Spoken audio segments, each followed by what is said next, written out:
Bismillahirrohmanirrohim. Assalamualaikum warahmatullahi wabarakatuh.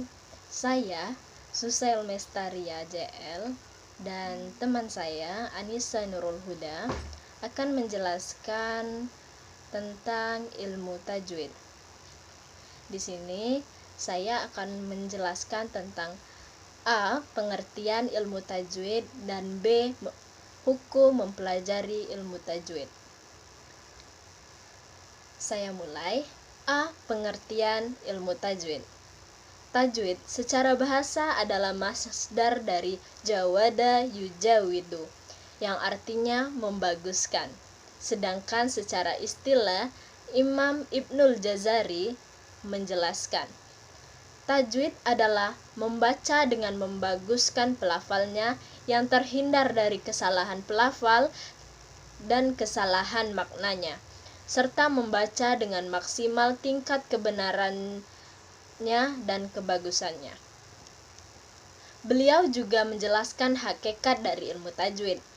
Maka tajwid itu merupakan penghias pembaca, yaitu dengan memberikan hak-hak, urutan dan tingkatan yang benar kepada huruf-huruf dan mengembalikan setiap huruf pada tempat keluarnya dan asalnya, dan menyesuaikan huruf-huruf tersebut pada setiap keadaannya, dan membenarkan lafaz dan memperindah pelafalannya setiap konteks, menyempurnakan bentuknya tanpa berlebihan dan tanpa meremehkan. B. Hukum mempelajari ilmu tajwid. Menurut Muhammad Mahmud, hukum mempelajari ilmu tajwid yaitu fardu kifayah, yaitu kewajiban bagi sedikit orang muslim saja. Namun praktik pengalamannya fardu ain, yaitu kewajiban yang harus dilakukan oleh seluruh pembaca Al-Quran. Dilihat dari hukum tersebut, ilmu tajwid diklasifikasikan sebagai ilmu yang dapat membantu memperbaiki bacaan Al-Quran. Sehingga jika ilmu alat sudah dikuasai, mengharuskan adanya praktik. Allah berfirman, dan bacalah Al-Quran itu dengan bacaan yang tartil. Quran Surat Al-Muzammil ayat 4. Pada firman yang disebut di lafal tadi, tartil yang sebenarnya lafal tersebut mempunyai dua makna. Pertama, hisyaya, yaitu membaca Al-Quran yang diharapkan tenang, pelan, tidak tergesa-gesa, disuarakan dengan baik, bertempat di tempat yang baik, dan tata cara lainnya yang berhubungan dengan segi-segi inderawi penglihatan. Kedua, makna maknawi, yaitu dengan membaca Al-Quran diharuskan dengan ketentuan tajwidnya, baik berkaitan dengan makhraj, sifat, mad, wakaf, dan sebagainya. Makna kedua inilah yang pernah dinyatakan oleh Khalifah Ali bin Abu Thalib bahwa yang dimaksud tartil adalah ilmu tajwid, yang berarti perbaikan bacaan huruf-hurufnya serta mengetahui tempat berhentinya kalimat. Makna ayat bacalah serta tartil. Sebagian orang yang menganggap wajib menerapkan kaidah tajwid secara mutlak berdalil dengan ayat dan bacalah Al-Quran dengan tartil.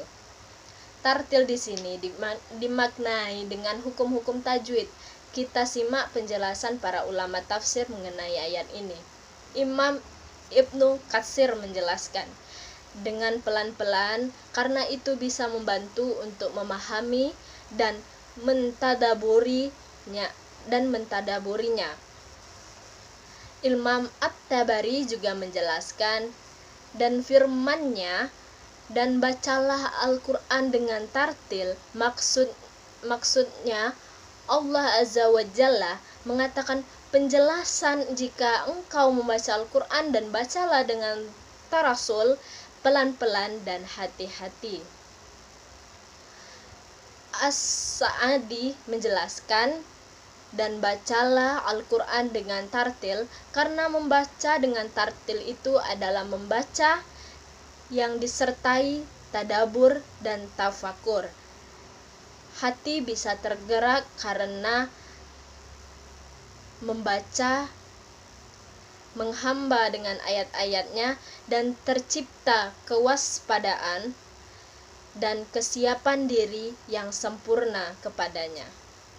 Demikian yang dijelaskan para ulama ahli tafsir mengenai tartil.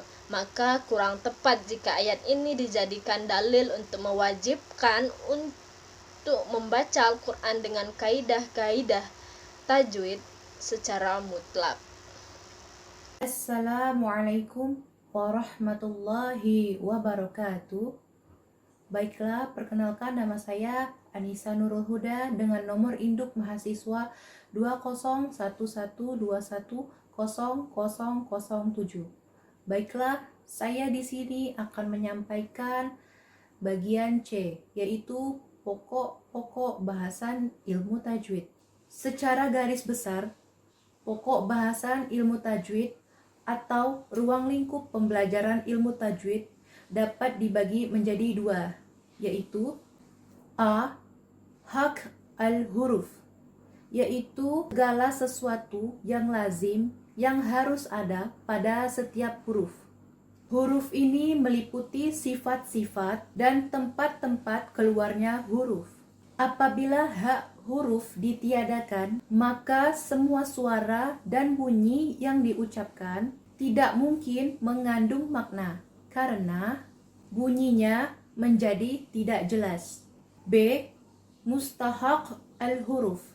Apa itu mustahak al-huruf? Mustahak al-huruf adalah hukum-hukum baru yang timbul oleh sebab-sebab tertentu setelah hak-hak huruf melekat pada setiap huruf. Mustahak al-huruf meliputi izhar, ikhfa, iqlab, idgham, qalqalah, gunnah, tafkim, tarkib, tarqiq, mad, waqaf, dan lain-lain. Selain pembagian di atas, ada juga yang membagi pokok bahasan ilmu tajwid ke dalam 6 cakupan masalah, yaitu A. Makhrij al-huruf, B. Sifat al-huruf, C. Ahkam al-huruf, D. Ahkam al-mad wa al-qasr, E. Ahkam wa al-ibtida, dan yang terakhir F. Al-Qad al-Usmani. D. Tujuan mempelajari ilmu tajwid. Ilmu tajwid merupakan suatu ilmu yang di dalamnya dipelajari tentang tata cara membaca Al-Quran sesuai dengan yang dituntunkan oleh Rasulullah SAW kepada para sahabatnya, yang di dalamnya meliputi cara menyebut huruf baik ketika berdiri sendiri maupun ketika bertemu dengan huruf yang lain, cara memanjangkan dan memendekkan, serta cara berhenti dan menyambung. Hal-hal itu semua yang terkandung dalam ilmu tajwid haruslah dipelajari oleh setiap muslim. Karena membaca Al-Quran tanpa tajwid pasti akan tergelincir pada jurang kekeliruan. Di dalam mushaf Al-Quran yang ditoshikan oleh Lajnah Pentoshi Mushaf Al-Quran Jakarta, pada bagian ilmu tajwid dijelaskan bahwa tujuan dan kegunaan ilmu tajwid adalah menjaga lidah daripada kekeliruan. Pada pembaca firman Allah Subhanahu wa Ta'ala yang diturunkan kepada Nabi Muhammad SAW, dari kekhususan Al-Quran dalam membacanya dianjurkan pula untuk berusaha memperbaiki suaranya dengan suara yang bagus. Namun dengan syarat tidak melanggar kaidah bacaan tajwid. Karena itu, tujuan dan kegunaan ilmu tajwid adalah memelihara bacaan Al-Quran dari kesalahan dan perubahan, serta memelihara lisan dari kesalahan membacanya.